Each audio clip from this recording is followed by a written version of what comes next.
Let me tell you about two brothers, Jake and Ryan. Both turned 30 the same year. Both got $50,000. Same inheritance from their grandpa, and they made completely different decisions about what to do with it. Jake looked at that 50 grand and thought, I'm buying a house, a rental property. I'm going to be a landlord. Build real wealth with something I can actually touch and see. Ryan looked at the same $50,000 and said, I'm putting it all in the stock market. Index funds, S&P 500, let it compound. No tenants, no maintenance calls at midnight, just time. Same money, same starting point. 20 years later, one of them is significantly wealthier than the other. And the answer, it might genuinely surprise you. We're going to do the real math today. Not opinions, not YouTube hype. The actual numbers side by side. Let's go. Here's why this conversation matters more in 2026 than it ever has before. The average home price in America right now is $361,000. Mortgage rates are still elevated, hovering around 6.5% to 7%. Buying a rental property has gotten significantly more expensive to enter than it was just 3 years ago. Meanwhile, the S&P 500 has delivered an average annual return of 10.6% over the last 60 years. Through crashes, recessions, wars, pandemics, 10.6%. And in 2025, despite all the volatility and tariff fears and market scares, it kept going. The question of real estate versus stocks is no longer a theoretical debate between finance nerds. It is the most important financial decision most Americans will make in their entire lifetime, and most people are making it based on vibes instead of math. So let's do the math. All right, Jake takes his $50,000 and puts it down on a $250,000 rental property. He puts 20% down, that's his 50 grand, and he finances the remaining $200,000 with a 30-year mortgage at around 6.5%. His monthly mortgage payment comes out to about $1,264 a month.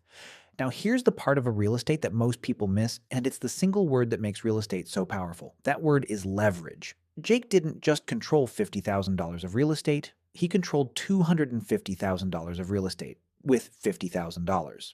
That's a 5-to-1 leverage ratio. In the stock market, you cannot do that without taking on serious margin risk. In real estate, it's completely standard. And Jake's rental property makes money 4 different ways. Number 1, appreciation. The house goes up in value over time. Number 2, equity. Every single mortgage payment builds more ownership. Number 3, cash flow. If his rent covers the mortgage and then some, that's monthly income in his pocket. Number 4, tax benefits, depreciation deductions, and mortgage interest write-offs that reduce his tax bill every single year. 4 streams from one property. That's Jake's bet. So what actually happens to Jake over 20 years? Let's run it. His $250,000 property appreciates at the historical average of 4 to 5% annually. At 4.5% compounded after 20 years, that house is worth $604,000. It more than doubled. He's been collecting rent this whole time, roughly $1,400 to $1,600 a month, adjusted upward as rents increased over 2 decades. His mortgage is being paid down steadily the whole time. By year 20, he's paid off roughly $180,000 in principal. So here's Jake's total picture. $604,000 property value minus his remaining mortgage balance of around $120,000 gives him about $484,000 in equity, plus 20 years of rental income. Even after expenses, let's conservatively say $150,000 net over that time. Total wealth created somewhere in the range of $600,000 to $650,000 from a $50,000 investment. That sounds incredible, and it genuinely is, but, and this is a big but, we are not done with Jake's story yet, because we haven't talked about what this life actually cost him. We'll come back to that. First, let's check on Ryan. Now meet Ryan. Same $50,000, different choice. Ryan opens a Roth IRA, a tax-free retirement account, and puts his $50,000 into a simple S&P 500 index fund, something like VOO or FSKAX. He sets up automatic investing. He forgets about it. He does not get a single maintenance call. Nobody texts him at 2 a.m. because a pipe burst. He does not deal with a single tenant dispute. He doesn't spend a single weekend showing the property or chasing down late rent. Here's how compounding works for Ryan. His $50,000 earns roughly 10.6% a year on average. That return compounds, meaning he earns returns on top of his returns.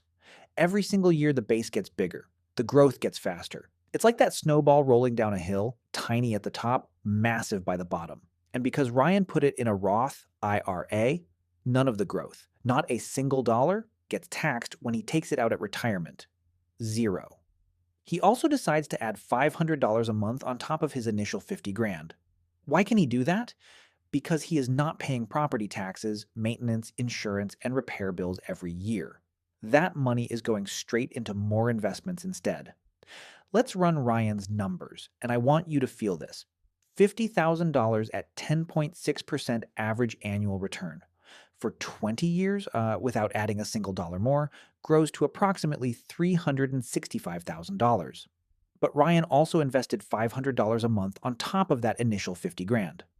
Over 20 years at 10.6%, those monthly contributions add roughly another $406,000 on top. Total, around $771,000. And because it's sitting inside a Roth IRA, he owes zero taxes on that $771,000 when he withdraws it. Zero. Ryan spent no weekends dealing with property drama. He didn't need $20,000 for a roof replacement in year 12. He didn't lose 3 months of rent when a tenant stopped paying and he had to go through the eviction process. He just watched the number grow, quietly, automatically. And if he ever needs the money, he can sell his entire position by tomorrow morning. Instantly liquid. So now, let's put Jake and Ryan side by side. And here's where it gets really interesting. Same $50,000, same 20 years, same starting line. Jake, real estate. Roughly $634,000 in total wealth created. But Jake worked for it. He managed a property for 20 years. He dealt with tenants, with repairs, with vacancies, with unexpected costs at the worst possible times. When you factor in the actual hours Jake put in, his real hourly rate on that investment is much lower than the headline number suggests. Ryan, stocks, roughly $771,000 in total wealth, with zero active management, with full tax protection in his Roth IRA, with complete liquidity at any point he wanted it. On pure numbers, Ryan won. Not by a little, by over $130,000, and with dramatically less stress. But, and this is the part most finance videos refuse to say clearly, Jake used leverage. He controlled $250,000 of real estate with $50,000. If Jake had bought 4 rental properties using the same leverage model, his returns would have been roughly 4 times larger.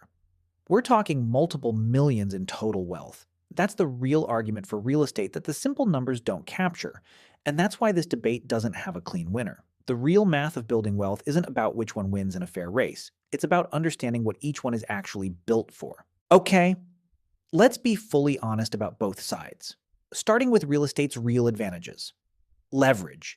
The ability to control $5 of asset for every $1 you put in is unlike anything the stock market safely offers. And that leverage, when it works, multiplies your returns in ways that percentage returns alone can't capture. Tangibility.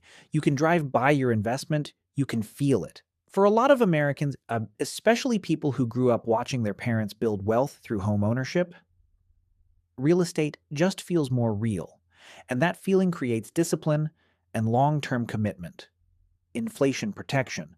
When prices go up, rents go up. When costs rise, property values rise. Real estate has historically beaten inflation by at least 1% per year, every year. Tax depreciation. The IRS actually lets you deduct the so-called wear and tear on your property every year, even as the property is going up in value. In 2025, the IRS even allowed 100% bonus depreciation for qualifying property improvements. That is a tax benefit stocks simply cannot match. And forced savings. Every mortgage payment builds equity, even if you'd otherwise spend that money on something else. Real estate creates a savings discipline that a lot of people genuinely need. Now, here's what stocks have that real estate simply cannot offer: liquidity. You can sell your entire stock portfolio by tomorrow morning. Try selling a house in 24 hours. It takes months, plus 6% agent commissions, plus closing costs, plus all the uncertainty in between. Zero management. No tenants, no maintenance calls, no vacancies, no property managers eating 8 to 12% of your rental income. You invest, you leave it alone, it grows. Entry point of $1. You can open a Fidelity account today and start with $50 in the S&P 500 right now. Real estate requires a minimum of $50,000 to $70,000 just to get in the door properly, with reserves. Tax-advantaged accounts. Roth IRA, 401k. These wrappers let your gains grow completely tax-free or tax-deferred. There is no real estate equivalent for most everyday Americans. Diversification. When you own a total market index fund, you own a piece of 3,000 plus companies across every industry in the entire global economy. One rental property in one zip code in one city is, by definition, the exact opposite of diversified. And here's the stat that surprises people the most. The correlation between real estate returns and the S&P 500 is only 0.22. That means when the real estate market tanks, your stocks often don't. And when stocks crash, real estate often holds steady. They naturally protect each other. Okay, this is the part most pro-real estate content completely skips, and it quietly kills people's actual returns. Property taxes, averaging 1 to 2% of the home's value per year.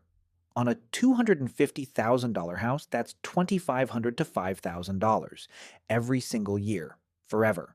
Landlord insurance, another $1,200 to $2,400 a year.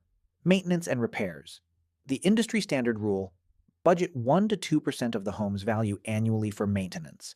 That's $2,500 to $5,000 on a $250,000 property. Every year. And some years it's a new roof, $15,000 out of nowhere, or an HVAC system going out, $8,000, right when you least expect it. Vacancy.